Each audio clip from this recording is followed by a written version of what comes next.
मैं doctor Lovelesh Kumar, Allahabad degree college, department of political science. आज हम MA part MA first semester की वीडियो क्लास में जो है राजा राम मोहन राय के उपनिवेशवाद, कोलोनियलिज्म और समाज सुधार का तार्किक आधार उन्होंने जो प्रस्तुत किया, तो उसके आधार पर हम चर्चा करेंगे कि राजा राम मोहन राय का उपनिवेशवाद और समाज सुधार का तार्किक आधार उन्होंने क्या प्रस्तुत किया, वो कितना सामाजिक व्यवस्था के जो है कैसे उन्नायक थे, उनकी क्या मत थे और उनके मन में कैसे विचार थे कि हमारे देशवासियों का जो है यहाँ पर मैक्सिमम उनका जो है पर्सनालिटी डेवलप किया जा सकता है। तो जब कॉलोनियलिज्म की बात होती है, उपनिवेशवाद की बात होती है, तो वैसे प्रत्येक विचारक की भांति राजा राम मोहन राय का भी वही मत था कि उपनिवेशवाद की जो बात होती है तो ये अपने आप में बुरा है। क्यों? क्योंकि इसलिए बुरा है कि ये प्रत्येक देश के वहाँ के संसाधनों का क्या करता है, शोषण करता है और अपने अधीन वहाँ के रहने वाले लोगों को जो है स्वतंत्रता से वंचित कर देते हैं और वहाँ उनका दमन और शोषण करते हैं। तो भारत के इतिहास में मुस्लिम शासन के अंतर्गत ऐसे अत्याचार के उदाहरण देखने को मिलते हैं। यही जो उदाहरण है, मुस्लिम शासन के समय भी भारतवासियों पर इस तरह के जुल्म और जो है ज्यादतियाँ होती रही हैं। तो भारत में ब्रिटिश शासन की स्थापना भी उपनिवेशवाद का ही एक उदाहरण है जो है। परंतु राय को यह उपनिवेशवाद उतना अन्यायपूर्ण नहीं लगा। उपनिवेशवाद को तो जो है राजा राम मोहन राय एक तरह से शोषण और बुरा मानते रहे, शोषणकारी व्यवस्था है और बुरा मानते रहे, क्योंकि इनका मत था कि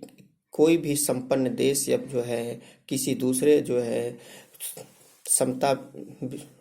किसी दूसरे देश में जा कर के वहाँ के जो है आर्थिक शोषण करते हैं और वहाँ पर रहने वाले लोगों के प्रति जो है अन्यायपूर्ण जो है व्यवहार करते हैं। ऐसी स्थितियों में ये जो उनको दुर्दशा और दशा देखने को मिली, तो भारत में अब जो है मुस्लिम शासन के समय में ऐसी जो है स्थितियाँ का उन्होंने आकलन किया। बट जो अंग्रेजों के प्रति उनका जो एक अप्रोच था, उनका एक पॉजिटिव अप्रोच था, एक सकारात्मक दृष्टिकोण था। उनका मानना था, राय जन्म से मानते थे कि जो अंग्रेज होते हैं शालीन होते हैं और शालीन होने की वजह से वो बहुत प्रभावित हुए। उन्हें आशा थी कि ब्रिटिश शासन भारतवासियों की स्वतंत्रता की रक्षा करेगा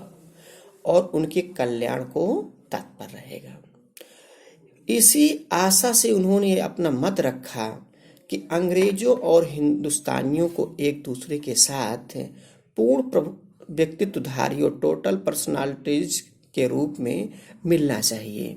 कि अर्थात उनका जो है जब जो है आपस में जिस तरह का मिलन हुआ है, तो एक दूसरे के व्यक्तित्व के विकास में ये क्या करें, कंट्रीब्यूशन करें, योगदान करें। जो है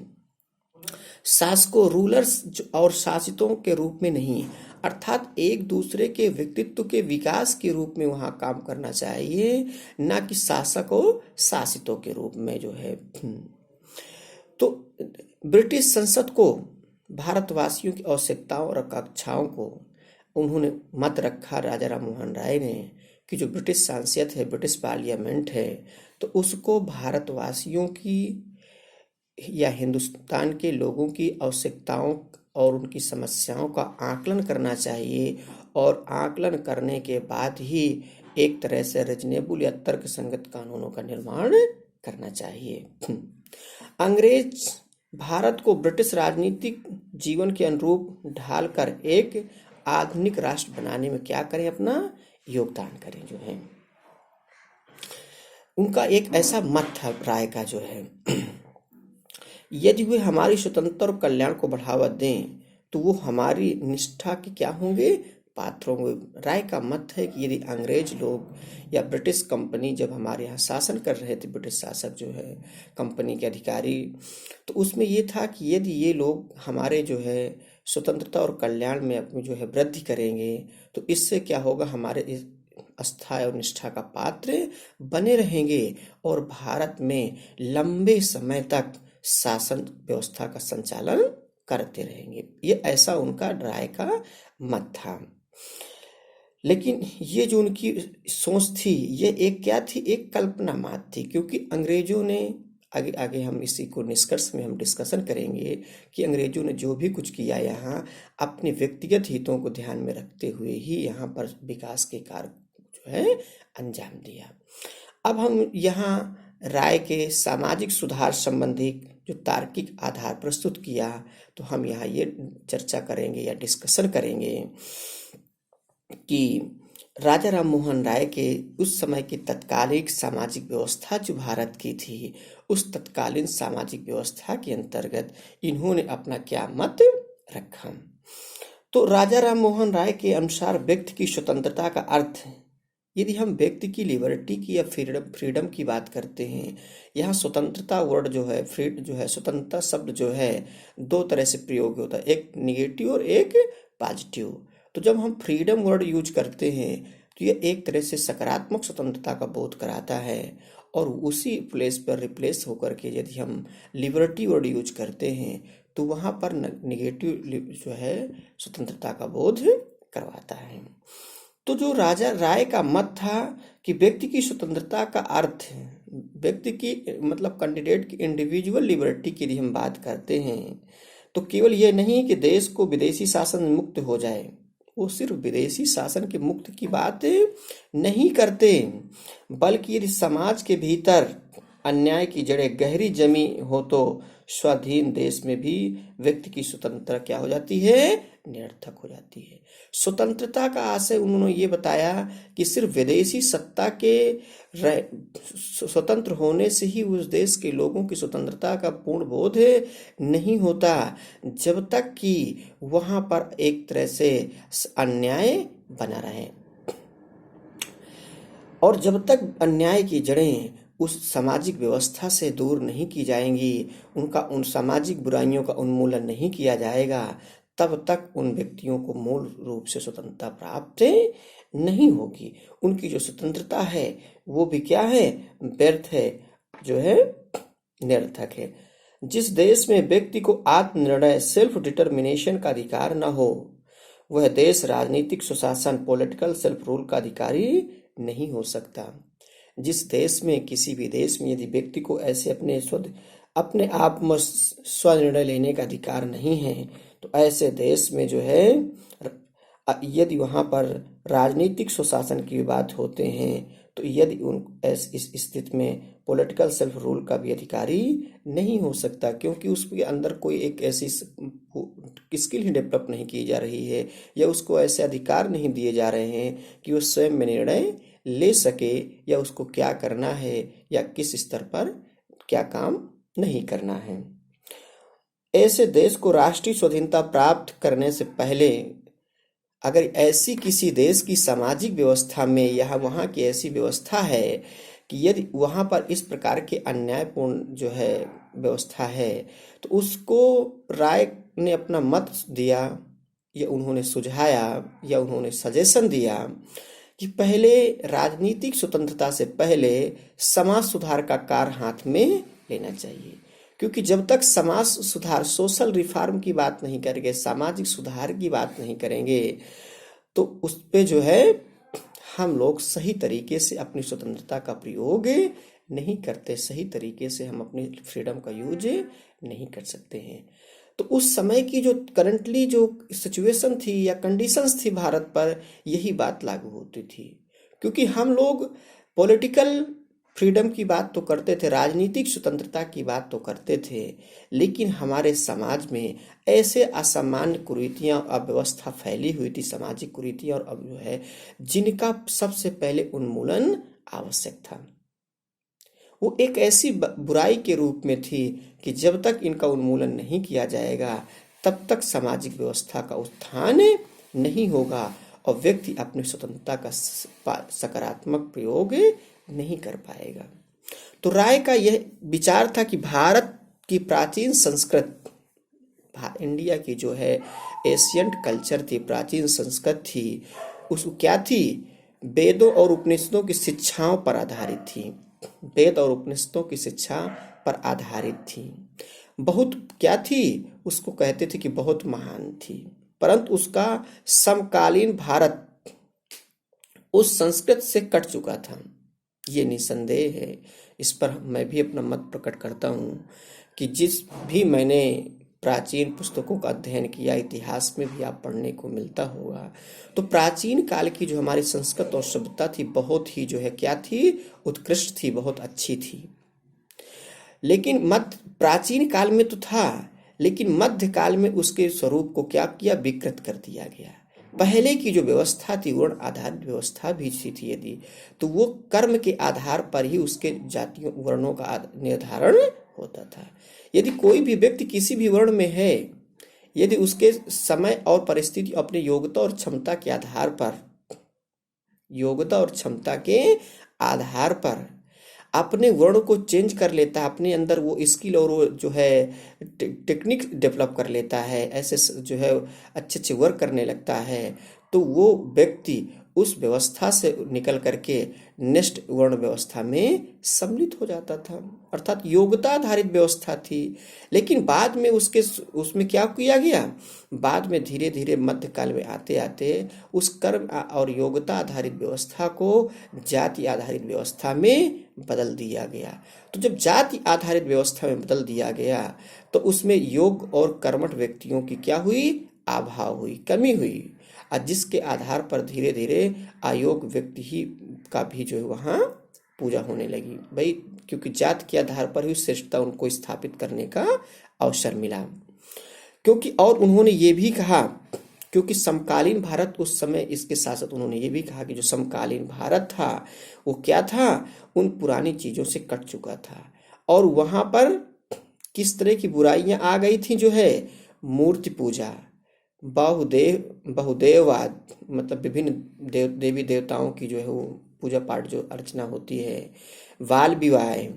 विधवा पुनर्विवाह का निषेध, सती प्रथा, जाति प्रथा और पुरोहित प्रथा जैसी कुरीतियों ने घर कर लिया था और अंधविश्वासों का बोलबाला था। इन सब बंधनों से बंधे हुए मनुष्य के लिए स्वतंत्र इच्छा, फ्री विल के प्रयोग की कोई संभावना नहीं थी,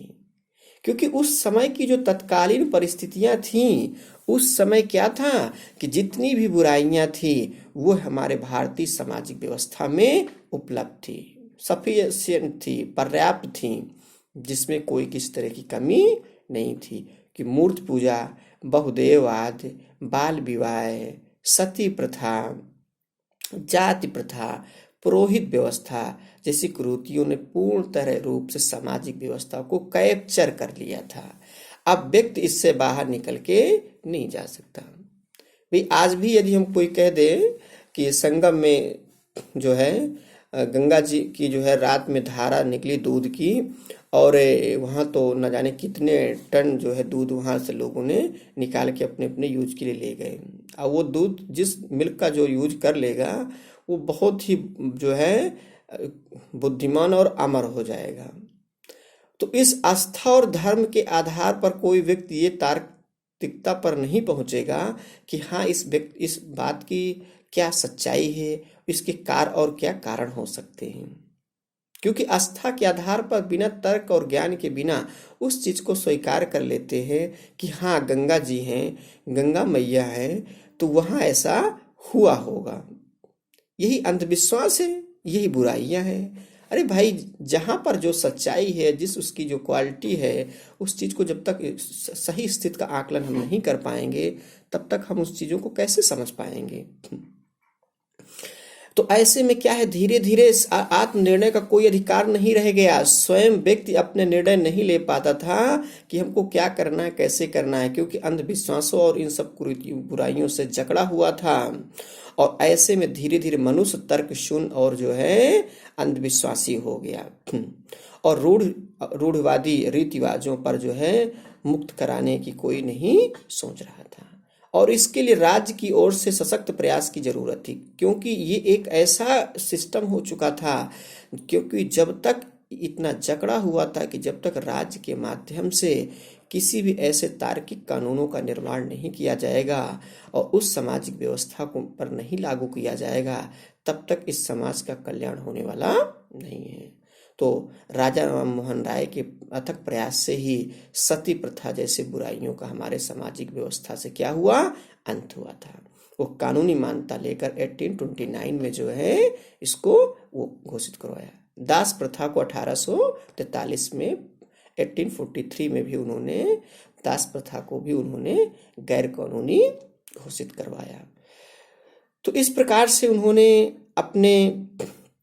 कानून इस तरह के अपने उन्होंने विचार रखे और उन्होंने अपने विचार के समय जो है इस ब्रिटिश सरकार का दायित्व, उनको मत था कि ब्रिटिश सरकार दायित्व लेती है कि जो वह भारत को सामाजिक प्रगति और स्वतंत्रता की राह दिखाने में सहायक सिद्ध हो, क्योंकि वो जानते थे कि इस प्रकार की जब सामाजिक व्यवस्थाओं में जिस सही शिक्षा नहीं दी जाएगी, आधुनिक शिक्षा की मांग की उन्होंने कि उसमें गणित जैसे मैथमेटिक्स है, रसायन है, केमिस्ट्री है और शरीर विज्ञान जैसे एटोनॉमिक्स जैसे प्राकृतिक विज्ञानों नेचुरल साइंस की पढ़ाई को विशेष ध्यान देना चाहिए। जब तक आधुनिक शिक्षा के माध्यम से मॉडर्न एजुकेशन को अडॉप्ट नहीं करेंगे और ऐसे जन कल्याण के जो है विषय को लेकर के ब्रिटिश सरकार भारतवासियों के हित में काम नहीं करेगी, तब तक इस समाज की सामाजिक बुराइयों को दूर नहीं किया जा सकता। व्यक्ति के अंदर तार्किकता और जो है वो नहीं आएगी, क्योंकि व्यक्ति का जो सामाजिक संरचना का आकार है पहले ही ऐसे जकड़ा हुआ है, ऐसे जो है चारों तरफ से अंधेला ही हुआ है, अंधकार जो है अंधविश्वासों से, कुरीतियों से, इन सामाजिक बुराइयों से जकड़ा हुआ है, जिससे वो बाहर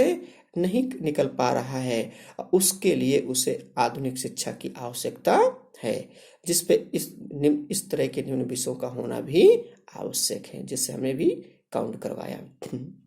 तो एक राय कहते हैं कि ब्रिटिश सरकार को ऐसे दायित्वों को निभाना चाहिए। ये क्या है, जब इन दायित्वों को ब्रिटिश सरकार जो अपने दायित्वों का निर्वहन करेगी, अपने ऑब्लिगेशंस को निर्वहन करेगी, ड्यूटीज को निर्वहन करेगी, तो इससे क्या होगा, सामाजिक व्यवस्था में क्या आएगा, सुधार आएगा, जिससे यहाँ के लोगों के जीवन स्तर में भी वृद्धि होगी। और इसके साथ साथ स्वयं राय ने अनेक स्कूल और कॉलेज स्थापित करने में योग दिया। उन्होंने देखा कि इस तरह की जब तक व्यक्ति को सही शिक्षा और सही संस्कार नहीं दिए जाएंगे, संस्कार का भी महत्व है। कहते ना कि व्यक्ति किसी भी छात्र को जो है सही शिक्षा और सही संस्कार दे दीजिए, इसको बहुत ज़्यादा प्रॉपर्टी की ज़रूरत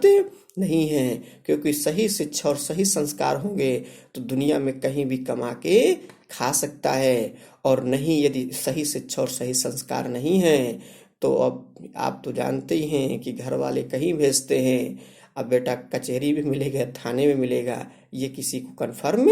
नहीं रहता, क्योंकि ऐसे आचरण उसके व्यवहार हैं कि उन व्यवहारों से अपने वो बाहर नहीं निकल पा रहा है। तो उन्होंने कहा कि इस शिक्षा व्यवस्था के लिए राय ने जो है कई कॉलेज और विद्यालय खोलने में अपना योगदान दिया। और इसके साथ साथ राय ने ब्रिटिश सरकार से यह मांग की कि वे भारत में विवाह के लिए उत्तराधिकार, राजस्व, फौजदारी कानून के क्षेत्र में भी कानूनी सुधार लागू करें और यहाँ तक जुडिशरी सिस्टम में भी, मतलब न्याय प्रणाली में भी उपयुक्त परिवर्तन लाए। और साथ ही उन्होंने ये भी अपना एक तरह से चेतावनी भी दिया कि यदि वह भारतवासियों को विचार और व्यक्ति की स्वतंत्रता से वंचित कर देगी तो ये सुधार निरर्थक हो जाएंगे। क्योंकि स्पीच टू फ्रीडम की यदि बात करते हैं, अभिव्यक्ति की स्वतंत्रता की जब बात करते हैं, तो किसी भी समाज की बुनियादी आवश्यकता है। इसी वजह से यदि किसी भी सामाजिक व्यवस्था में यदि इस अभिव्यक्ति की स्वतंत्रता और विचार की स्वतंत्रता नहीं होगी, उस समाज में उन्नति के अवसर बहुत कम बचते हैं। तो इस प्रकार से उन्होंने एक तरह से चेतावनी, क्योंकि अंग्रेजों का औपनिवेशिक शासन में उनका ये मत था कि उस तरह से बहुत सारे जो है प्रतिबंध लगा के रखे थे, क्योंकि कोई पत्रिका सेंसरशिप जैसी व्यवस्था थी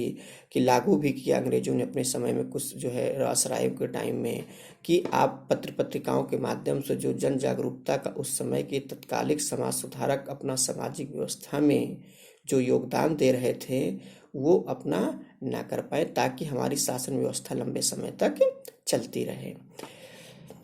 तो इस तरह राय ने हिंदू समाज में प्रचलित धार्मिक और सामाजिक कुरीतियों के विरुद्ध प्रबल संघर्ष के लिए उन्होंने सोचा कि जब तक हम सिंगल प्रयास करते रहेंगे, हो सकता है इस कार्य पे हम सफल ना हो। तो उनके मन में एक विचार आया और उन्होंने एक संस्था के रूप में क्या किया, 1828 में जो है ब्रह्म समाज की स्थापना किया। इसका उद्देश्य हिंदू धर्म को स्वच्छ बनाना और हिंदुओं को एकेश्वरवाद की शिक्षा देना है कि ईश्वर एक है और उसके अंदर जो है उनको जो कुरीतियां भरी पड़ी थी, बुराइयां हैं, अंधविश्वास है, रीत रिवाज है, रूढ़ियां हैं, इनको वहाँ के कैसे दूर किया जाए। उनको एक संगठन के माध्यम से ही, उनको जन जागरूकता के माध्यम से जो है सम्मेलन और कॉन्फ्रेंस के माध्यम से ही अपनी बात लोगों तक पहुंचाई जा सकती है। तभी ये समाज धीरे धीरे कुरीतियों से जब मुक्त होगा तब स्वच्छ होगा और उसमें एकेश्वर हिंदूवाद, एक जो है एकेश्वरवाद की जो है बात कही हिंदुओं को कि ईश्वर एक है। विभिन्न जो है देवी देवताओं की जब बात होती है हिंदू धर्म में, बहुदेववाद की जो प्रथा है, कोई शिव वैष्णव धर्म से संबंधित है, कोई वैष्णव धर्म से संबंधित है, ये अलग अलग जो धर्म और प्रथाएं हैं ना। तो इस प्रकार से उन्होंने एक कहा कि जो ईश्वर है एक है, वही निराकार ब्रह्म है और उसमें और इधर उधर भटकने की आवश्यकता नहीं है। राय ने मूर्ति पूजा का विरोध करते हुए मान्यता रखी कि हमें असंख्य देवी देवताओं के बजाय एक ही निराकार ईश्वर की आराधना करनी चाहिए। ईश्वर परम ब्रह्म परमेश्वर एक है और वो सबके लिए है, उसका कोई अलग स्वरूप नहीं है। आप किसी भी रूप में करें, लेकिन वास्तविक निराकार रूप एक ही है। और राय ने कास्ट सिस्टम, जात प्रथा पर क्या किया, तीव्र प्रहार किया। और राय ने तर्क दिया कि इस प्रथा ने न केवल समाज में घोर विषमता पर पैदा कर दी, क्योंकि जात प्रथा से सामाजिक विषमता फैल गई और पैदा कर दी, बल्कि यहाँ के लोगों को देशभक्त की भावना से भी विमुख कर दिया। जो जाति व्यवस्था है उसके दुष्परिणाम क्या हुए, क्योंकि एक तो सामाजिक व्यवस्था में विषमता फैल गई, लोगों के बीच में बहुत अंतर आ गया, और दूसरी बात यह है कि इसकी वजह से लोगों में राष्ट्रभक्ति या देशभक्ति की भावना से लोग धीरे धीरे क्या होने लगे, विमुख होने लगे। क्योंकि वो सोचते कि हमारा क्या मतलब है, हमारा क्या हित है, क्योंकि वो अपने देश को खुद वो देश पे रहते हुए भी अपना देश महसूस नहीं करते थे। तो कहते कि भाई जिनका देश वो अपना लड़े जाके। तो धीरे धीरे राष्ट्रीय भावना के क्या हुई, कमी आई। उसमें उन्होंने अपने विचार के माध्यम से श्रेष्ठता की जो अभी उन्होंने ये भी बताया, कहा कि जो राय थे खुद ब्राह्मण कुल में जन्म लेकर भी उन्होंने जो जाति श्रेष्ठता की बात कही, उन्होंने जाति श्रेष्ठता को अस्वीकार कर दिया और समानता के विचार को बढ़ावा दिया कि मनुष्य हो करके मनुष्य के साथ एक तरह से विभेदात्मक व्यवहार नहीं किया जाना चाहिए। कहते ना, रूल ऑफ लॉ होना चाहिए, ना कि रूल ऑफ कैंडिडेट होना चाहिए। व्यक्ति के ऊपर विधि का शासन होना चाहिए, ना कि व्यक्ति के ऊपर व्यक्ति का शासन होना चाहिए। तो उन्होंने एक समानता का आधार बताया, इक्वलिटी के विचार को उन्होंने बढ़ावा दिया कि समाज में कोई ना ऊंचा है और ना कोई नीचा है, सभी लोग बराबर और सामान्य हैं। और उन्होंने अंतरजातीय आदान प्रदान की बात कही, अंतरजातीय प्रतिबोध तथा अंतरजातीय विवाह का भी समर्थन किया, क्योंकि हिंदू धर्म के अंदर बताए उन्होंने ये मत रखा अपना कि इस स्थितियों को क्या करना है, अंतरजातीय विवाह, अंतरजातीय प्रतिबोध, क्योंकि यहाँ छुआछूत की जो एक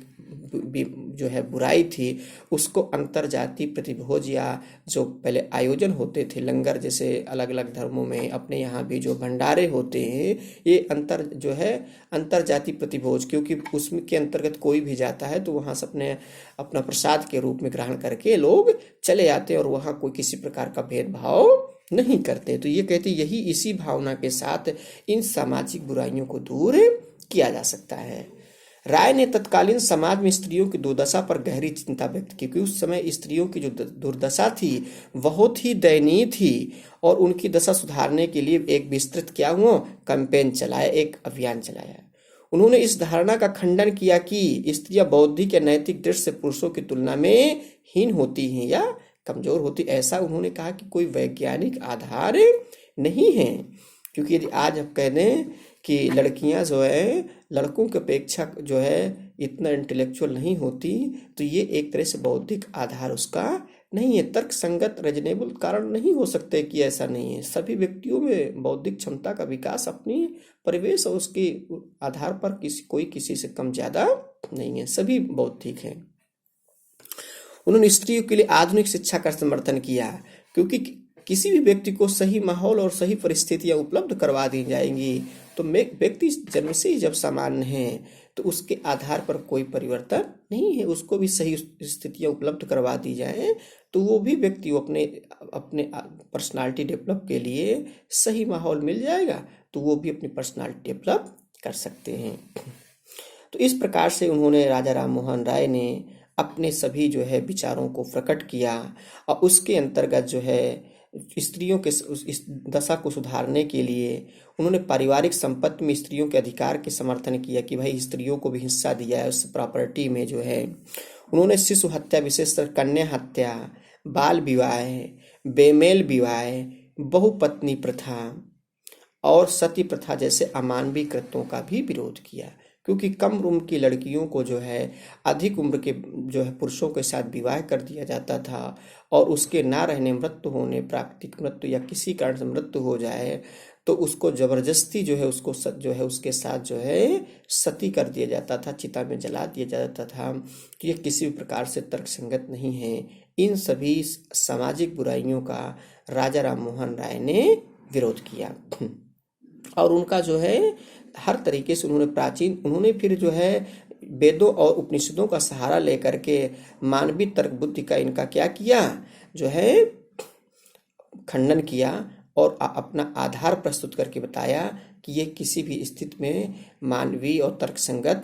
नहीं ठहराया जा सकता है और ये एक तरह से हमारी सामाजिक बुराई है, इसको समाज से हमें दूर करना चाहिए। राय ने उन सब तर्क शून्य मान्यताओं पर तीव्र प्रहार करके ही उनको जो है बताया कि जो ये बुराई तो है ही है और इसके साथ ही हमको प्रगति के लिए और आधुनिकीकरण में बाधा डालती हैं, क्योंकि ना तो इन बुराइयों की वजह से ना तो हम लोग कुछ प्रगति कर पा रहे हैं, न आधुनिकता की ओर आगे बढ़ पा रहे हैं। जब तक कोई भी समाज अपने समय और परिस्थितियों के आधार पर अपने आप में परिवर्तन नहीं लाएगा तो आने वाले समय में सरवाइव नहीं कर सकता है। ये हर समय और परिस्थितियों की मांग होती है। तो राय ने इस प्रकार से जो है अपने विचारों को प्रकट किया। उन्होंने सामाजिक और आर्थिक अन्याय से जुड़ी हुई अनेक प्रथाओं का भी विरोध किया। उन्होंने किसानों पर जो है जमींदारों के अत्याचार की जब बात होती है उनको भी उन्होंने आवाज उठाई। लगान की अधिकतम रात जो नियत थी लगान की उसको भी कम करने का प्रयास किया। इस प्रकार से जो है उन्होंने जो है ईस्ट इंडिया कंपनी के व्यापारिक अधिकारों को खत्म करने की मांग की और मुक्त व्यापार का समर्थन किया। उन्होंने भारतीय वस्तुओं पर से भारी निर्यात शुल्क को हटाने का भी आग्रह किया कि जो भारतीय वस्तुएं हैं उसमें कम से कम जो है टैक्स लगाया जाए ताकि जो है भारतीय कुटीर उद्योग को भी प्रोत्साहन मिल सके जो है। और प्रशासनिक व्यवस्था में जो उस समय की जूरी सिस्टम था कि किसी भी अंग्रेजों के मुकदमे पर जो है भारतीय जज नहीं बैठ सकता, तो इस प्रकार की जो है न्यायिक व्यवस्था में सुधार की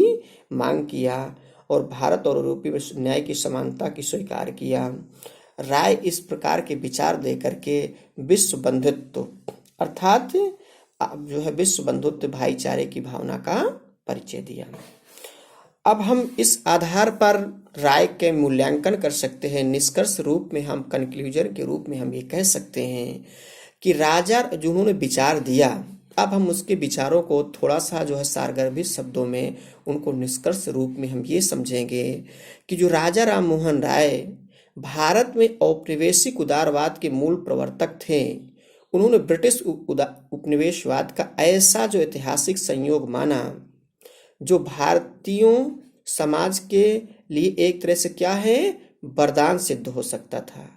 उन्होंने समाज सुधार के लिए महत्वपूर्ण कानून पारित कराए। उन्हीं के सतत प्रयास से ही फलस्वरूप 1829 में उन्होंने कानूनी तौर पर सती प्रथा जैसी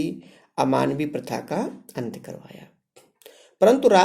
जैसा कि बाद में इतिहास ने सिद्ध कर दिया कि अंग्रेजों ने इतनी बड़ी आशाएं, राजा राम मोहन राय का क्या था, कोरा आशावाद था। सिर्फ कल्पना के आधार पर वो एक विश्वास कर बैठे थे कि अंग्रेजों ने भारत में जो समाज सुधार लागू किए उनका उद्देश्य ब्रिटिश शासन को क्या था, सुचारू रूप से चलाना था। उन्होंने जो देश के अंदर शिक्षा की व्यवस्था किया, यातायात की व्यवस्था किया, तो ट्रांसपोर्ट के लिए यातायात की व्यवस्था किया, शिक्षा की व्यवस्था इसलिए किया क्योंकि उनको प्रशासन के चलाने के लिए यहाँ के कर्मचारियों की आवश्यकता थी। परिवहन उद्योग इसलिए डेवलप किया क्योंकि यहाँ के प्राकृतिक संसाधनों को जो है और मानवीय संसाधनों का दोहन कर सके और अपने देश को वहाँ समृद्धि और यहाँ का आर्थिक रूप से वहाँ इंग्लैंड को लाभ पहुँचा सके। लेकिन हम ये भी नहीं कह सकते कि कुछ भी हो, राजा राम मोहन राय ने आंख मूंद कर ब्रिटिश उपनिवेशवाद को नहीं सराहा। उनके प्रति साधारण जनसाधारण की निष्ठा के साथ यह शर्त जुड़ी थी कि यह उनकी आशाएं पूरी करेगा, परंतु ये आशाएं कभी पूरी नहीं की गई। उन्होंने एक तरह से आस्था व्यक्त किया था, लेकिन ऐसा हुआ नहीं। भारत के स्वाधीनता आंदोलन में गति तब आई जब देश के गणमान्य नेताओं ने यह अनुभव किया कि अंग्रेज अपने वचन से पूरे नहीं कर रहे हैं और बड़ी बेशर्मी से इस देश के संसाधनों का दोहन किए जा रहे थे।